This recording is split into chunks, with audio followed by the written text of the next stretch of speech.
Presten mucha atención ahora porque les vamos a presentar a Teresa, a Tomás y a Rafael.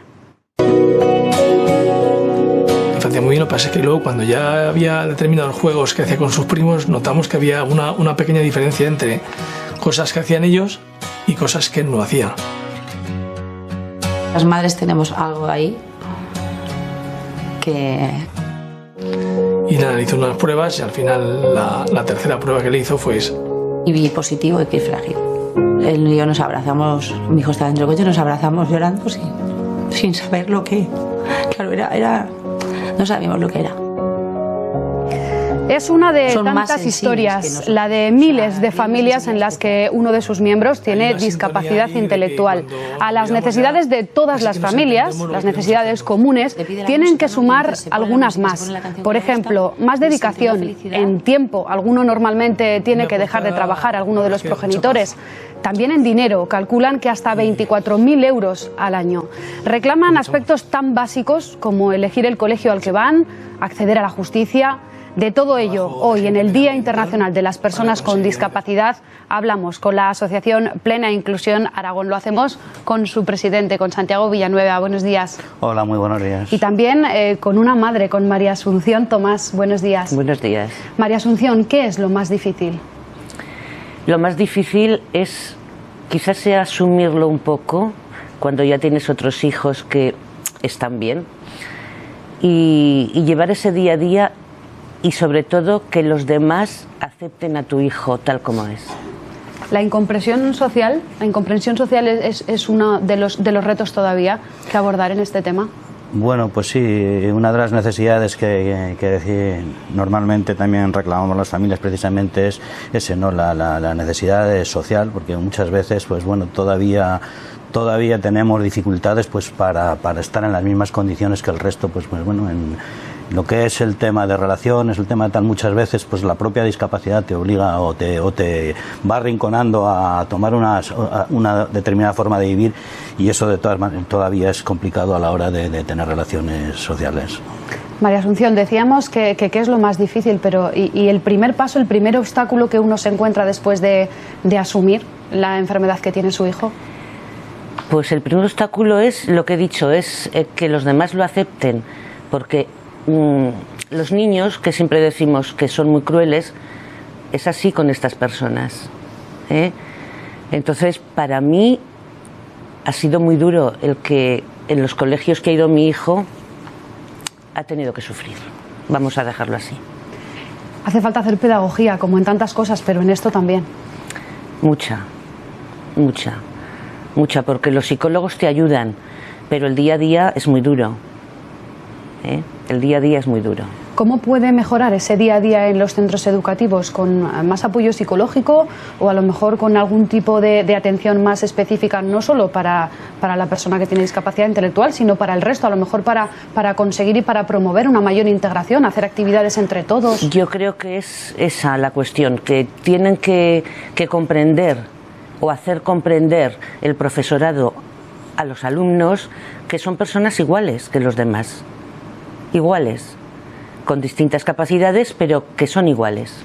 Santiago, hablábamos tan básico, lo decía yo al comienzo, de poder elegir el colegio al que quieren que vayan sus hijos. Efectivamente, yo creo que uno de los temas que salen continuamente de las familias y sobre todo las familias con personas con unas edades todavía pequeñas, pues es el tema de la educación, ¿no?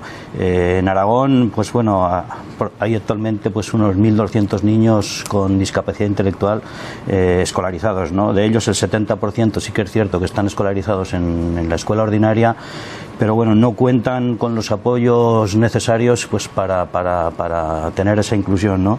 Yo creo que la inclusión real debe tener 3 elementos, que son presencia, participación y progreso, y todavía no se dan. No se trata solo de integrarlos o de que estén en un aula, sino que cuenten con los apoyos necesarios, porque si no, desde luego no se avanza en ese sentido, ¿no? Yo creo que para eso también es fundamental el derecho de los padres a elegir la educación de sus hijos y qué modelo de educación quieren, educación especial, educación ordinaria, hay que de alguna manera darse los apoyos precisos, porque si no, no es educación, es otra cosa. Tenerlos en un aula no es educarlos, y entonces yo creo que es fundamental en ese sentido, sobre todo, contar con los apoyos precisos para tener esa educación. ¿Echan de menos más apoyo de la administración?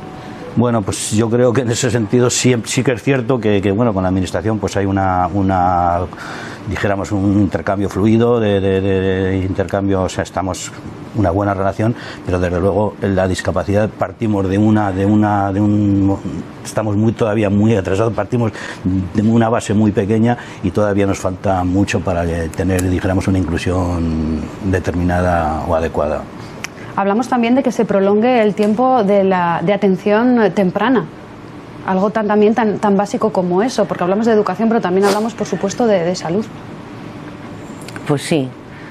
¿Qué pasa ahora? ¿En qué situación se encuentran las familias?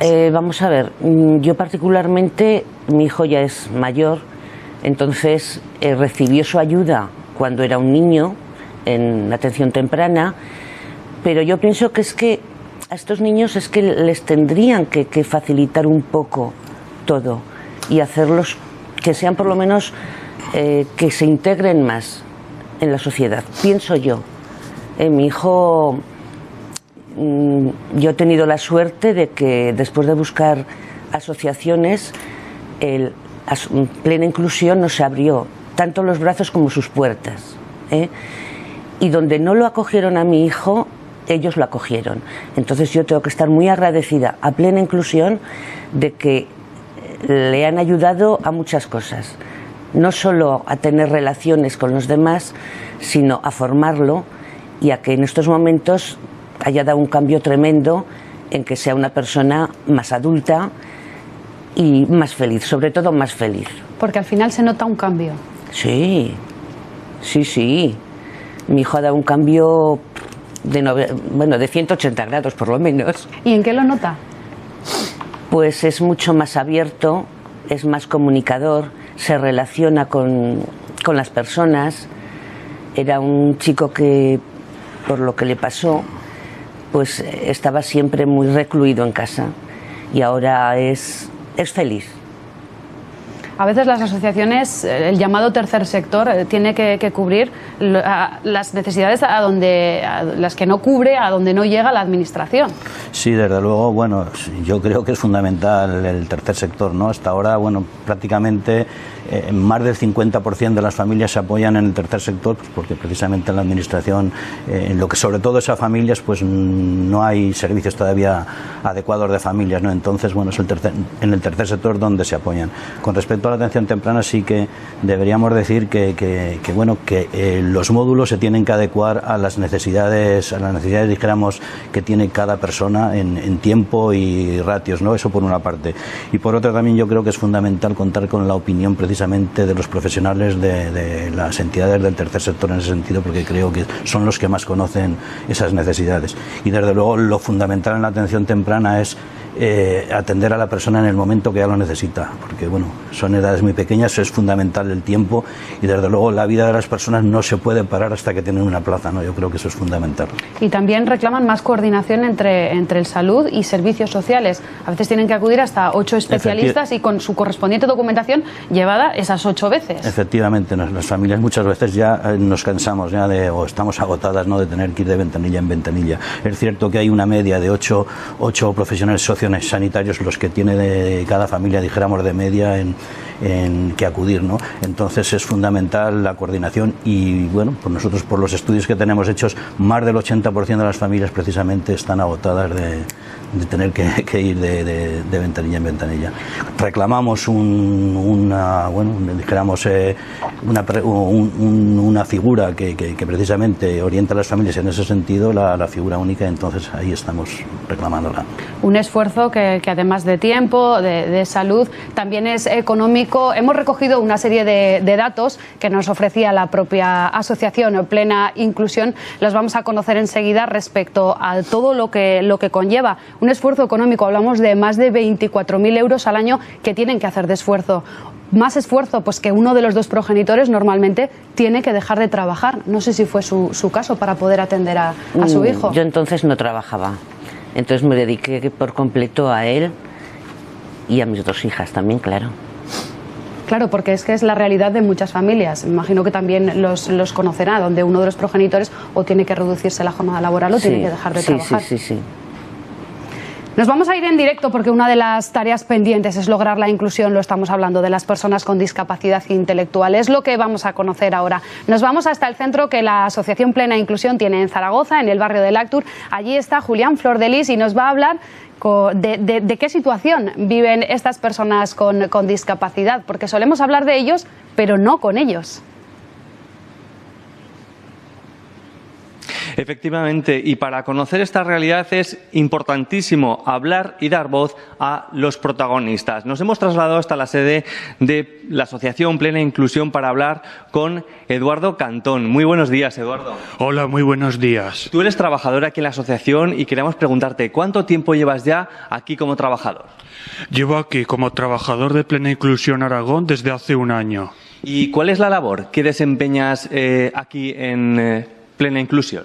Pues mi labor en Plena Inclusión Aragón consiste en atender a los clientes, atender llamadas telefónicas, escanear documentos, fotocopiarlos y hacer recados como ir a correos para enviar un mensaje, etcétera, etcétera. Es una labor muy variada, pero que para poder desempeñarla tú te has tenido que formar. ¿Cómo ha sido ese proceso de formación?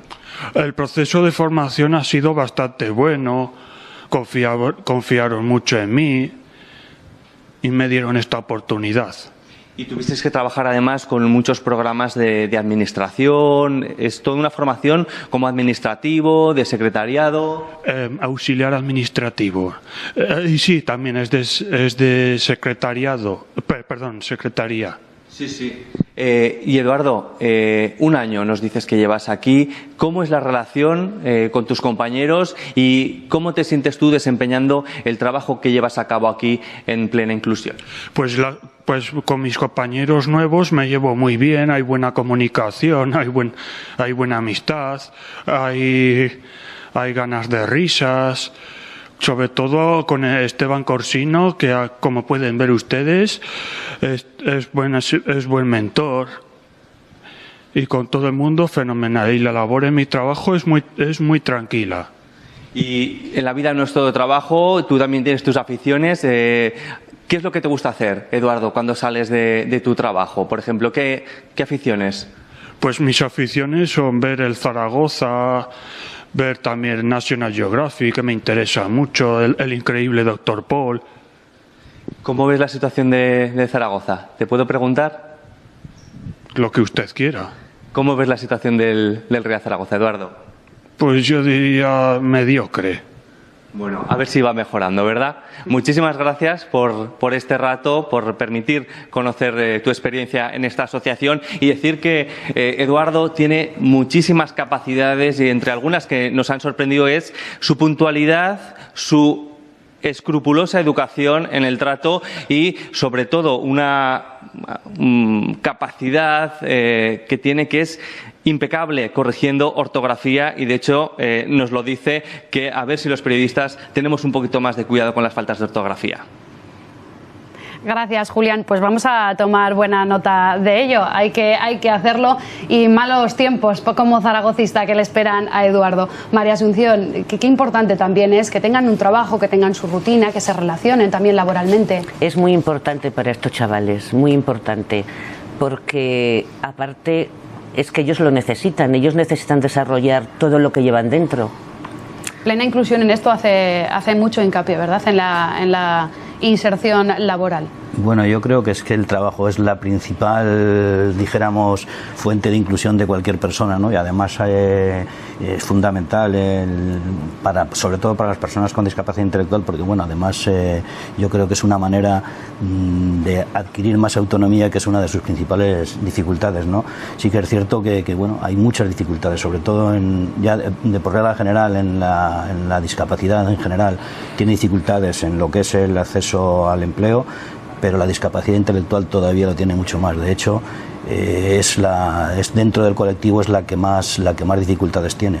y las cifras así lo evidencian. Un 30% solo es lo que es la tasa de actividad y un 50% de paro. ¿Qué quiere decir eso? Que solo 30 personas de cada 100 se plantean trabajar, y de esas 30 pues 15 están en paro, o sea que es unas tasas totalmente, yo creo que demoledoras, y que hay que hacer hincapié en ese sentido, en seguir avanzando. Cifras demoledoras junto a las que dábamos antes, que ya las avanzábamos, y ahora, Laura, nos vas a ampliar esas cifras, ese esfuerzo que decíamos que tienen que hacer las familias en todos los sentidos. Sí, exactamente, Carolina, son datos que da Plena Inclusión, la organización que trabaja con personas con discapacidad intelectual, y hablan, atentos, de, como pueden ver aquí, 111 horas. Son las horas mensuales que las familias tienen que dedicar a las personas con discapacidad. Además, dicen que tienen que dedicar a estas personas casi la mitad de los ingresos, un 40%. Sin embargo, esto choca bastante con otra cifra, la del 11%. Son las familias en total que reciben, Carolina, ayudas públicas. Ayudas que reclaman las familias y que además suelen decirlo. Me he apuntado aquí una frase porque la repiten muchas veces: necesitamos que nuestra vida de familia no gire solo en torno al familiar con discapacidad. Y ahí nació el programa Canguro. Sí, exactamente, sí. Mi hijo no lo ha necesitado, pero desde luego hay que agradecer muchísimo a Plena Inclusión que ese programa ayude a estas personas, a estas familias que tienen niños pequeños y que se sienten agobiados, y la verdad es que es de agradecer muchísimo. ¿Cómo de importante es en el día a día para que la gente pueda hacerse una idea? ¿Hablamos de ir al cine, de ir a dar un paseo? ¿De qué estamos hablando? Vamos a ver. Ahora mi hijo ya sale solo, ya son 33 años los que tiene, pero eso sí que es verdad que siempre hemos tenido que ir con él a todos los lados. Y cuando, por ejemplo, él ya con 18, 19 años, pues ya quería ir a algún sitio solo, siempre le hemos tenido que enseñar a decir, bueno, pues primero vamos contigo, está aquí, tienes que coger este autobús o esto, y así enseñarles a todo, a todo. Se avanza en la atención a las personas con discapacidad, pero se avanza muy poco en la atención a las familias. Efectivamente, bueno, el movimiento asociativo se ha centrado mucho en lo que son las carencias o necesidades de la persona con discapacidad, pero muchas veces hemos olvidado que nosotros también tenemos derechos como familiares, ¿no?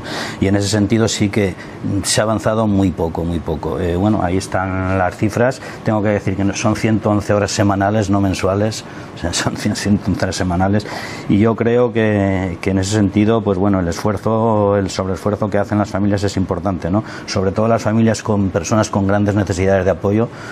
1.500 personas en Aragón con grandes necesidades de apoyo, que bueno, que ahí son prácticamente las familias las que tienen que echar el resto, y muchas veces a costa de unos esfuerzos personales que muchas veces yo creo que superan lo razonable, ¿no?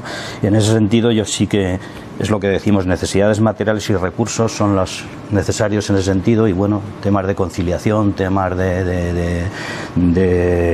sobre todo de respiro son fundamentales, porque bueno, muchas veces a lo mejor simplemente la familia no puede ni siquiera tomar un café, ¿no? O tener una charla, y en ese sentido yo creo que es fundamental. Es cierto que bueno, que la discapacidad en sí pues genera unos gastos adicionales. Se ha hablado también de 24.000 euros, ahí estaríamos hablando de una horquilla bastante más amplia, estaría entre 24 y casi 40.000 euros, depende un poco de, como digo, pues bueno, de la diversidad familiar. Las familias en una diversidad importante, ¿no? Familias monoparentales, familias, niños pequeños, familias, entorno rural, es mucho más complicado, o sea, estaríamos hablando de una horquilla importante en ese sentido, ¿no? Entonces, normalmente las familias, pues en ese sentido, aparte de lo que digo, del tema social que también nos tenemos que hacer, tenemos unos gastos importantes en ese sentido. Se ha hablado de la renuncia al trabajo, el 96% de los casos es la mujer la que tiene que renunciar al trabajo, y bueno, esos costes no tienen compensación, como bien se ha dicho, es un 11% solo las políticas que hay de apoyo a familias, un 11% políticas públicas, y tenemos que apoyarnos en ONGs, en parientes, amigos, en lo que se puede, ¿no? Y desde luego la renuncia al trabajo lo que supone es, a corto plazo, menores ingresos de esa familia, a medio plazo descapitalización de esa familia, y a largo plazo, pues bueno, peores pensiones por falta de cotizaciones y tal, ¿no? O sea que es un bucle perverso que, un riesgo de pobreza que se forme, efectivamente. Denuncian ustedes. También quería preguntar, porque dice Santiago, hay que respirar y también hay que prestar atención al envejecimiento. Además, usted dice que su hijo ya es mayor. También hay que tener pensado y hay que reflexionar sobre esas necesidades cuando la persona con discapacidad se va haciendo mayor, porque él se va haciendo mayor, pero sus padres, los que lo cuidan, también. Pues mi marido desgraciadamente está bastante enfermo y es mucho más mayor que yo. Yo tengo 68 años y entonces estoy pensando en qué será de él cuando nosotros no estemos. Tiene 2 hermanas, pero yo no quiero que ellas, vamos a ver, que le ayuden, sí, pero no que se hagan responsables porque son más mayores también. Entonces, ¿qué será de él? Yo eso lo tengo muy metido y la verdad mi hijo no recibe ninguna ayuda económica porque tiene una discapacidad del 35% y yo estoy luchando mucho porque encuentre un trabajo y he ido a 40.000 sitios, pero yo no sé... ¿No le dan una oportunidad? Plena Inclusión le dio. ¿Pero más allá de Plena Inclusión? Pues no, ha estado trabajando un mes en un sitio, 4 días en otro, pero vamos a ver, es que todas estas personas pueden hacer muchísimas cosas, muchísimas. A mi hijo le piden el carnet de conducir. Vamos a ver, mi hijo no puede conducir, ni quiero que conduzca, pero es que puede hacer muchísimas cosas y no les dan esa oportunidad que necesitan. Como sociedad a veces nos fijamos más en lo que no se puede hacer que en lo que pueden hacer. Exactamente, sí. Eso también conlleva una reeducación, lo hablábamos al principio, ¿no? De pedagogía y más pedagogía, también en esto hay que hacerlo. Pues sí. Además es que yo pienso que una persona que va a trabajar a una empresa, el primer día le tienen que enseñar a cualquier persona que vaya a trabajar. Le tienen que decir, bueno, pues tú tienes que hacer esto, esto y esto. A estas personas a lo mejor son 2 días, pero no más, que necesita esa ayuda. Esta tarde van a celebrar aquí en Zaragoza, además, Plena Inclusión Aragón, a partir de las 4:30 de la tarde. Van a hablar del acceso a la justicia, porque ese es otro tema, esa es otra asignatura pendiente de que estas personas puedan acceder con normalidad a la justicia. Efectivamente, bueno, hoy además de ser un día importante porque es el Día Internacional de la Discapacidad, ¿no? Y bueno, de lo que se trata es de dar visibilidad a las personas con discapacidad y la reivindicación del colectivo. Bueno, yo creo que también es importante celebrarlo trabajando, ¿no? Porque entonces, bueno, si esta tarde aquí en Zaragoza se celebra un encuentro interautonómico, pues personas profesionales y personas con discapacidad de Cataluña, La Rioja, Navarra y Aragón, y se va a presentar el catálogo de ajustes de procedimiento, que precisamente trata de eso, ¿no? De lo que es el acceso a la justicia de una manera accesible para las propias personas con discapacidad intelectual. Ya hay algunas estudios sobre ese tema y algunas presentaciones, y creemos que es fundamental que además vamos a escuchar testimonios en primera persona, ¿verdad? Efectivamente. Y yo creo que es fundamental ir avanzando, ¿no? En lo que es la sociedad, como hoy se está diciendo. Y creo que el acceso a la justicia es uno de los temas principales porque a ellos les afecta de una manera clara, ¿no? Muchos temas de incapacitaciones, temas de sentencias y tal, y que bueno, muchas veces no los entendemos ni las propias personas. Yo creo que no solo es beneficioso para las personas con discapacidad intelectual, sino para mucha gente. Pues gracias, les agradecemos especialmente que hayan estado hoy con nosotros en este Día Internacional de las Personas con Discapacidad. Santiago Villanueva, presidente de la Asociación Plena Inclusión Aragón, gracias. Y María Asunción Tomás, madre de una persona con discapacidad intelectual. Que vayan muy bien y que esas jornadas sean todo un éxito. Sí que quiere añadir. Sí, bueno, yo en único por terminar, ¿no? Yo creo que es importante la colaboración de toda la sociedad, ¿no? Yo creo que en este sentido debemos trabajar por avanzar en la inclusión de las personas con discapacidad intelectual, y yo creo que ahí tenemos que ir de la mano sociedad, asociaciones, personas con discapacidad y la propia administración. Y también los medios de comunicación, y aquí está nuestro granito de arena. Gracias, que tengan muy buena semana y que vayan muy bien esas jornadas. Nosotros nos vamos a publicidad y volvemos.